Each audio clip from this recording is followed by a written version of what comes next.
I've worked on the waterfront a lot, and people will use this to tie off boats very quickly. You go around your object, then you cross the line,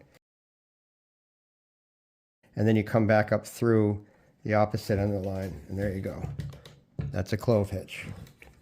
Not the most secure line in the world, but the bowline is, and that's our next line. It's called the king of knots. If you work on the waterfront or on boats, you're going to learn the bowline. I like to wrap my loop underneath like that, underneath like that, come up through the hole, around the standing line here, back up through, and that's a bowline. King of knots, that is not going anywhere. Moving on to the Siberian hitch. I like this one because it's a quick release knot. Got the standing line, working line on this end. Wrap your working line around the hand, like so.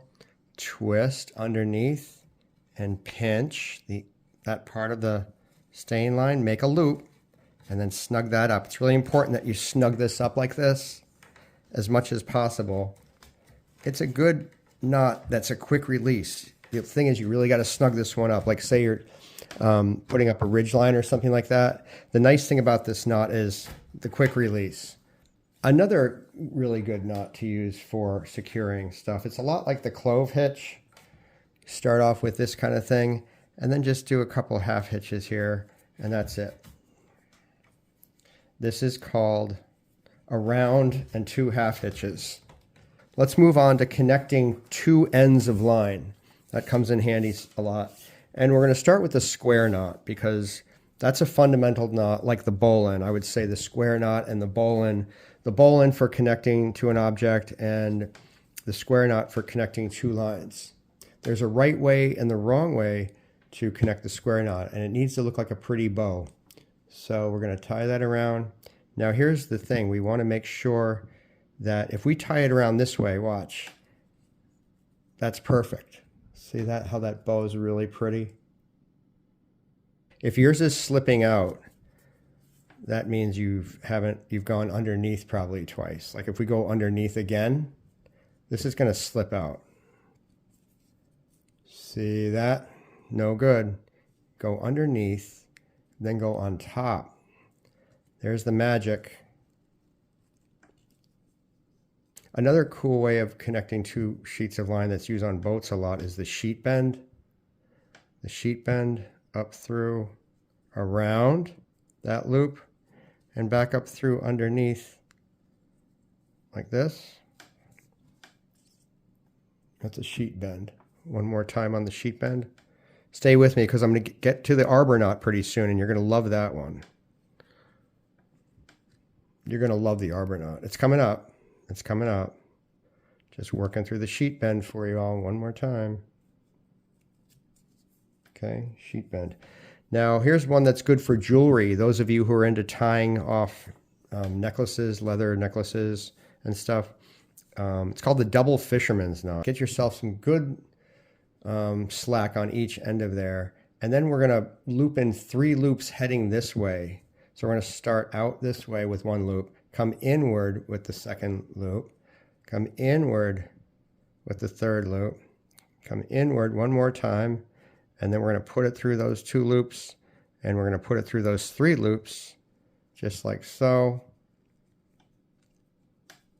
Okay, that's one part of the double fisherman's knot. It's called the double because we're going to do the same on this side.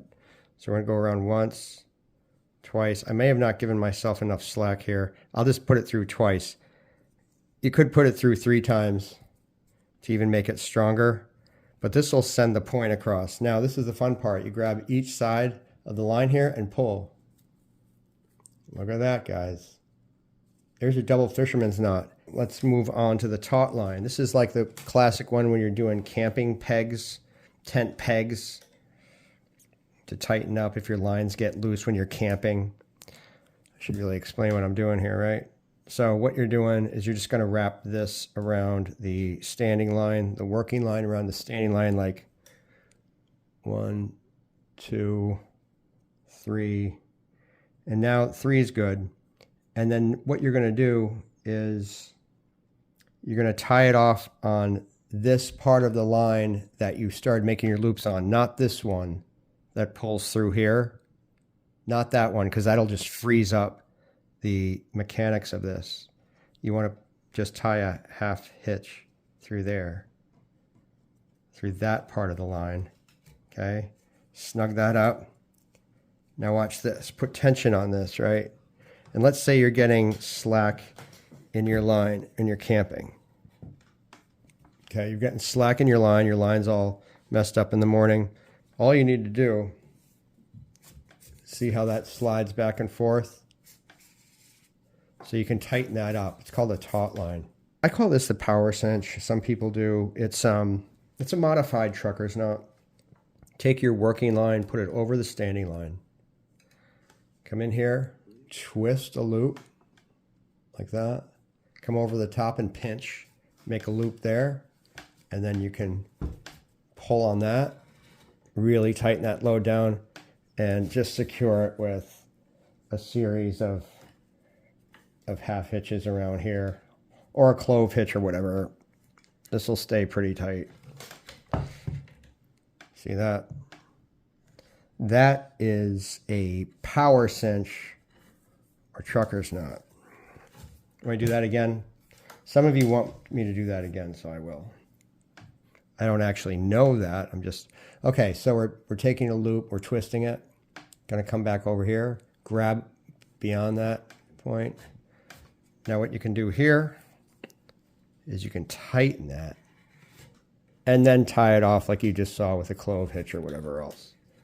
So I promised you I'd show you the Arbor knot. This is for, it's used, I think it's also called a Canadian jam knot. It's used was used in lumbering. It's great for carrying around like bundles of wood or bundles of gear. So let's say we want to carry around bundles of gear with these chairs right here. So the Arbor knot is, we're going to go around our stuff that we're securing. We're going to come back up through, and then we're going to make a half loop right there. We went around that line right there, and we're making a half loop, okay? This is deceptively simple. And then we're going to make a stopper knot on the end right here. Stopper knot on the end. Now watch this. This is really neat.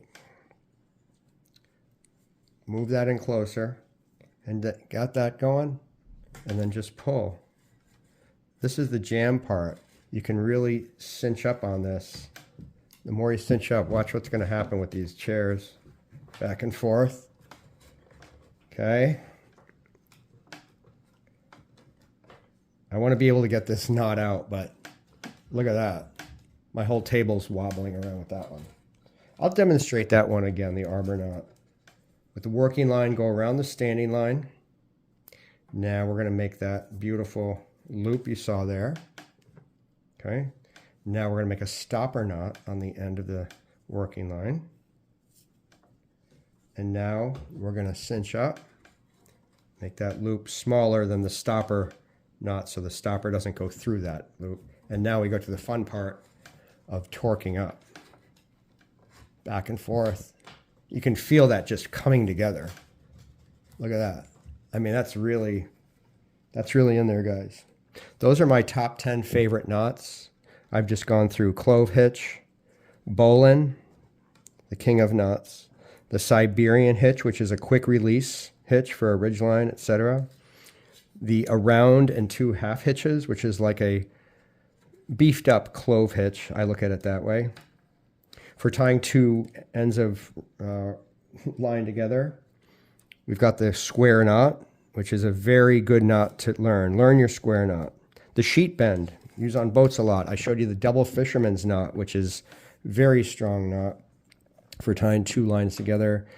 For tensioning, we showed the taut line, which is used in camp situations, tent pegs, etc. The power cinch modified trucker's knot. And then I showed you the Arbor knot. So post your comments below. Thanks a lot for watching.